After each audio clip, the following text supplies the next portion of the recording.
So ayun guys, nakita nyo kinakalawang yung sensor ng ating sensor ng Odo, no. Ayan, tapos itong ating disc, no. Ayan, nakita nyo pudpud na.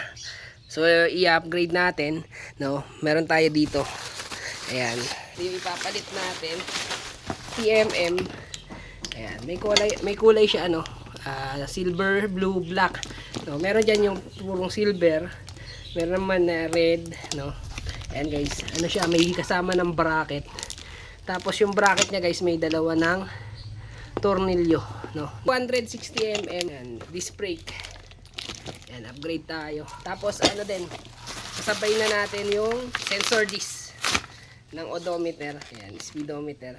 Ayan. Stainless 304. Pick up lang, no. Ito disc brake. Ayan, disc sensor. So guys, sa pagtatanggal nitong ano na to, screw na to, ayan, flower, dito tayo nahirapan guys. Ito sa pagtatanggal kasi pumakat na siya, no, matagal na kasi siyang hindi na ano, tanggal mo, nabungi na. Ayan, pero isa natanggal natin. So ito naman yung isa. Yung isa naman yung ano natin, pagsubok. So guys, pakat na pakat, di talaga natin matanggal kagaya nitong flower, kaya ipapadrill na natin.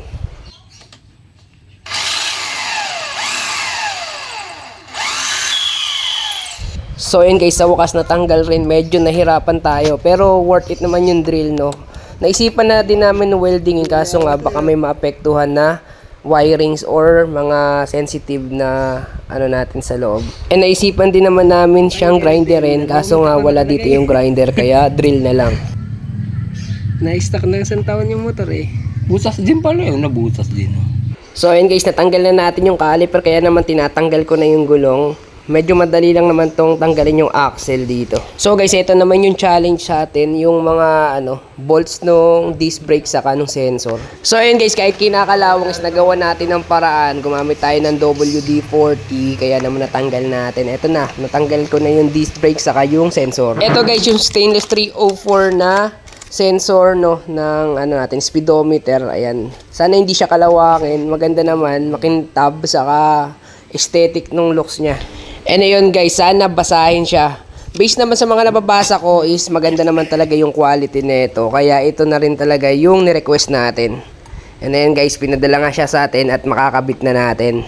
Sa punto na to guys, yung stock pa rin yung ginamit nating bolts ng sensor kasi wala pala siyang pasunod na bolts. Kaya yung luma pa rin yung ikakabit natin. And pag nagkapera na lang, saka tayo bumili ng ipapalit natin na stainless or aluminum. At nakabit na nga natin, kaya naman yung disc naman ang susunod natin.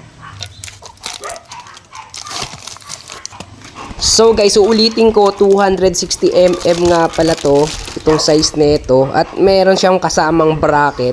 Titignan nyo na may bracket siya kasi mas malaki siya kumpara doon sa stock, and mauusad talaga yung caliper. And sa mga naghahanap ng mura at affordable na quality, ito guys yung mare-recommend ko. Kung hindi nyo trip yung kulay nito guys, meron pa nga palang ibang kulay na pagpipilian. So ayan guys, sukat na sukat. Nakita nyo, tatlo lang yung tornilyong kailangan dito sa ating disc brake. And wala din nga pala to guys na pasunod na tornilyo, kaya yung luma muna din ang gagamitin natin. At pag nakabili, saka na lang natin ulit papalitan.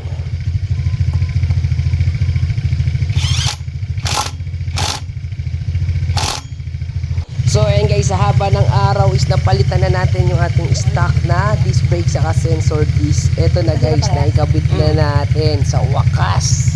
So ayan guys, pinalitan na nga pala natin yung tornilyo na pumakat kasi baka mahirapan tayong tanggalin pagka papalitan na natin ng tornilyo yung mga luma na nilagay ko ulit. Dinagdag na nga pala natin guys yung pinaka bracket na libre kasi iuusad natin yung caliper kasi na-adjust siya kasi lumaki yung ating disc. And guys, nilagyan na nga rin pala natin ng mga grasa yung mga tornilyo para pagtatanggalin natin is hindi tayo mahirapan. Kasi nung sa pumakat, nahirapan tayo kasi dumikit na siya at wala ng grasa. Dito ko kasi guys napagtanto na sobrang napakahalaga na every month binibisita natin yung mga tornilyo at ina-update natin yung grasa. Nang sa ganun na hindi tayo nahihirapan magtanggal ng mga tornilyo para maiwasan natin yung pumakat o dumikit, no? Yung ma-stuck yung tornilyo, mahihirapan tayong tanggalin.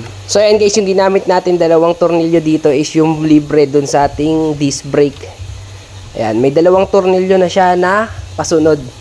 So ayun guys, next project natin dito is yung caliper. Kung makikita nyo guys, yung stock pa rin yung ginamit natin kasi wala pa tayong pang palit. Wala pa tayong pang replace nung ating caliper. So working pa naman tong stock na to. Kaya lang nakita nyo medyo torn out na siya kasi matagal na yan. 8 years na yan guys. So guys, ito yung pinagpalitan natin na disc. Ayan, tas ito rin yung sa sensor.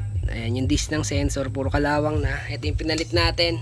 Stainless 304, tas disc na 260mm na may bracket. Ayan, tas nag-install na rin tayo dito ng 2 bolts. Tas ito yung caliper, stock pa rin siya, pero soon mapapalitan yan, no.